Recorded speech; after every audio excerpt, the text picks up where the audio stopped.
नमस्कार। Hindi study point पर आपका स्वागत है। मैं अजय कुमार आज कक्षा 12वीं के छात्रों को हिंदी के अंतरा भाग 2 का प्रथम पाठ देवसेना का गीत पढ़ाऊंगा। देवसेना का गीत एक कविता है जो श्री जयशंकर प्रसाद विरचित स्कंदगुप्त नाटक से लिया गया है। सर्वप्रथम कविता के मूल में जो बातें हैं मैं उस पर प्रकाश डालना चाहूँगा, फिर कविता के भावार्थ एवं काव्य की विशेषता पर प्रकाश डालेंगे। अब पाठ शुरू करते हैं। पाठ का नाम है देवसेना का गीत, जिसकी रचना जयशंकर प्रसाद ने की है। इस कविता के प्रथम 7 पंक्तियों को लेते हैं। यहाँ आप प्रसंग देखेंगे कि इस काव्यांश में देवसेना के जीवन संघर्ष और हृदय की व्यथा का मानवीय चित्रण किया गया है। सबसे पहले इस कविता के मूल भाव को जान लेते हैं। स्कंदगुप्त के प्रणय निवेदन को देवसेना ने अस्वीकार कर दिया है और अब वह न केवल उससे विदा ले रही है बल्कि अपने जीवन की भावी सुख और इच्छाओं से भी विदा लेती है, जो उसे उस निवेदन को स्वीकार करके मिल सकते थे। वह अपनी बीती हुई जीवन को याद करते हुए पछता रही है और वह क्या कहती है इस कविता में पढ़ते हैं। आह वेदना मिली विदाई। आज इस जीवन बेला में प्रणय निवेदन को ठुकराना बहुत कष्ट देने वाला है, परंतु मैं इन सब से अब विदा लेती हूँ। और वह कहती है, मैंने भ्रमवश जीवन संचित मधुकरियों की भीख लुटाई। यहाँ पर भीख वह किसे कह रही है? भीख जो उसके जीवन भर की अभिलाषाएं हैं उसके रूप में यहाँ प्रकट किया गया है। यह छायावादी कविता है। यहाँ कोई बात सीधी नहीं कही गई है, बातों को छुपाकर कहा गया है। यहाँ कवि कह रहे हैं कि देवसेना ने प्रेम के भ्रम में जीवन भर की भिक्षा रूपी अभिलाषा को लुटा दिया है। जब व्यक्ति के मन में इच्छाएं नहीं रहती हैं तब निराशा ही बचती है। आगे देवसेना कहती हैं कि उसके जीवन में प्रेम और उत्साह समाप्त हो चुका है, अब केवल निराशा और दुख ही बचा है। आगे वह कहती है कि छल छल थे संध्या के श्रमकन। यहाँ पर संध्या का मानवीकरण किया गया है। आंसू से गिरते थे प्रतिक्षण। अब इन पंक्तियों में देवसेना कह रही है कि उसके दुख से दुखी होकर यह शाम भी थक कर आंसू बहा रही है, अर्थात वह अपने जीवन के संघर्षों से लड़ते लड़ते थक चुकी है और वह अत्यंत दुखी है। आगे वह कहती है, अब तक के जीवन यात्रा कैसी रही? मेरी यात्रा पर लेती थी नीरवता अनंत अंगड़ाई। नीरवता सूनापन, खालीपन, अकेलापन, अनंत जिसका कोई अंत नहीं है। यहाँ पर नीरवता का मानवीकरण कर दिया गया है कि वह अंगड़ाई लेती है। इसे हम इस प्रकार समझेंगे कि उसके जीवन यात्रा में एकमात्र साथी उसका अकेलापन ही रहा है। अब हम उपर्युक्त काव्यांश के विशेष को देख लेते हैं। यहाँ देवसेना के जीवन संघर्षों का सजीव चित्रण किया गया है और भाषा तत्सम प्रधान खड़ी बोली है। शैली छायावादी शैली है और इसमें चित्रात्मकता है। संध्या और नीरवता का मानवीकरण किया गया है। आगे आप लिख सकते हैं कि छल छल में पुनरुक्ति प्रकाश अलंकार है, आंसू से में उपमा अलंकार है और रस करुण रस है।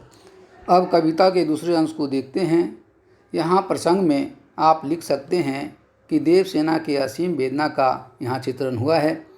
पूरी कविता में ही करुण रस है, स्मृति बिंब है।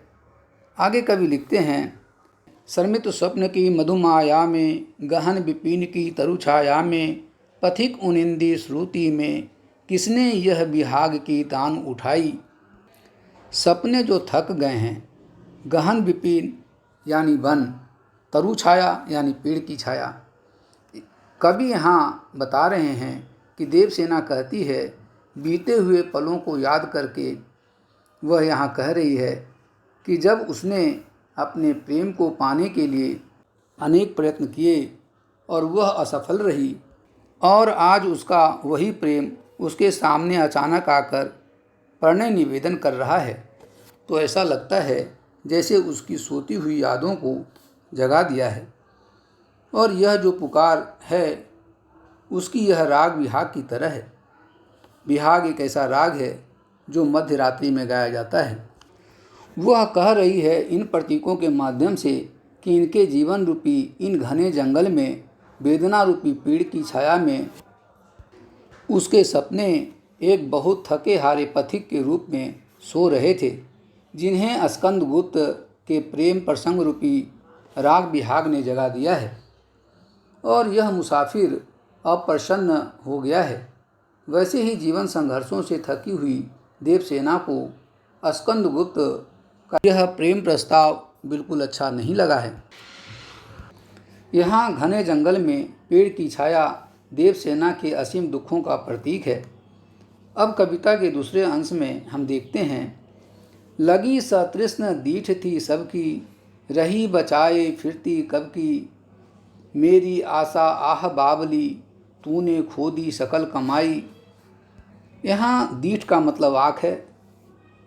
अपने आसपास सबकी प्यासी नज़रें दिखाई देती थीं और अब तक वह इन सब से स्वयं को बचाती रही है। जीवन में जब स्कंदगुप्त के प्रेम की सबसे अधिक आवश्यकता थी, तब उसने उसको अस्वीकार कर दिया था, और अब देवसेना ने अपना जीवन देश प्रेम को समर्पित कर दिया है। तब इस प्रेम प्रस्ताव से उसके जीवन में ऐसे सपने दिखने लगी जो भावी जीवन के सपने सजा रही थी। तो इन सपनों को, उन आशाओं को संबोधित करती हुई वह कहती है कि हे मेरे मन की पगली आशा, तुम क्यों इस तरह के सपने बुन रही है?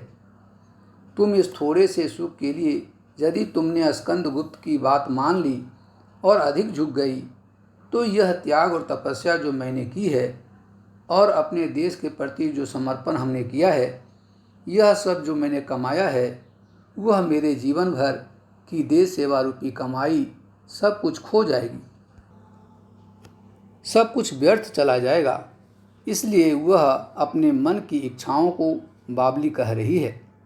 इस प्रेम निवेदन को सुनकर तुम भावी सपने मत सजा, क्योंकि ऐसा करेगी तब अब तक तुमने जो बलिदान किया है वह सब व्यर्थ चला जाएगा। अब उपर्युक्त पंक्तियों के शिल्प सौंदर्य को देख लेते हैं।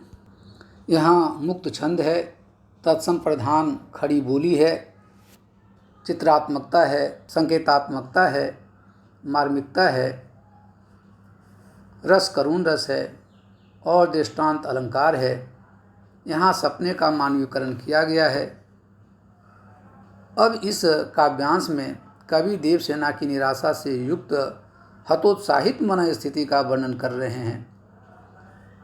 स्कंदगुप्त का प्रेम निवेदन वेदना बनकर उसे प्रताड़ित कर रहा है। चढ़कर मेरे जीवन रथ पर, प्रलय चल रहा अपने पथ पर, मैंने निज दुर्बल पद बल पर, उससे हाड़ी होड़ लगाई। जीवन में जो विपरीत परिस्थितियां आ गई हैं वह प्रलय है, जीवन की विपरीत परिस्थितियों का प्रतीक है। जीवन रथ उसके जीवन रूपी रथ पर, पथ यानी रास्ता, और वह कहती है कि मैंने निज दुर्बल पद बल पर उसे हाड़ी होड़ लगाई।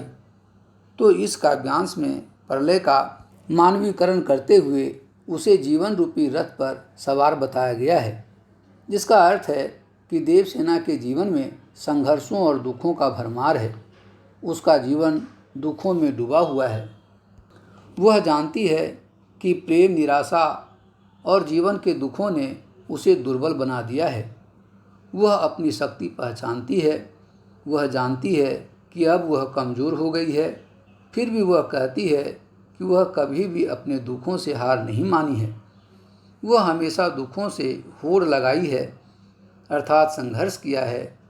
यहाँ दुर्बल पद बल में देवसेना के बल की सीमा बता रहा है कि वह दुर्बल है, और होड़ लगाई में यहाँ व्यंजना निहित है कि फिर भी वह भाग्य से लड़ रही है। अब आगे का काव्यांश देखते हैं। लौटा लो यह अपनी थाती, मेरी करुणा हाहा खाती, विश्व न संभलेगी यह मुझसे, इससे मन की लाज गवाई। अंत में संसार को संबोधित करते हुए देवसेना कहती है कि हे संसार, अपनी थाती यानी प्रेम तुम वापस ले लो, मैं इसे नहीं संभाल सकती। मेरा जीवन तो करुणा और वेदना से भर गया है और अब मैं मन ही मन लज्जित हूँ। तो इसलिए यह प्रेम रूपी धरोहर को तुम वापस ले लो। और इस तरह वह सबसे वेदनापूर्ण विदाई ले लेना चाहती है। अब उपर्युक्त काव्य पंक्तियों के शिल्प सौंदर्य को देख लेते हैं। यहाँ खड़ी बोली है, तत्सम शब्दावली है, छंद मुक्त है और छायावादी शैली है, चित्रात्मकता है, संगीतात्मकता है, मार्मिकता है, करुण रस है और यहाँ हाड़ी हूड़ी में अनुप्रास अलंकार है और जीवन रथ में रूपक अलंकार है। यहाँ यह कविता समाप्त होती है। मैं आशा करता हूँ कि आप लोगों को यह वीडियो पसंद आया होगा और इसे अधिक से अधिक लाइक करें, शेयर करें और सब्सक्राइब ज़रूर करें। धन्यवाद।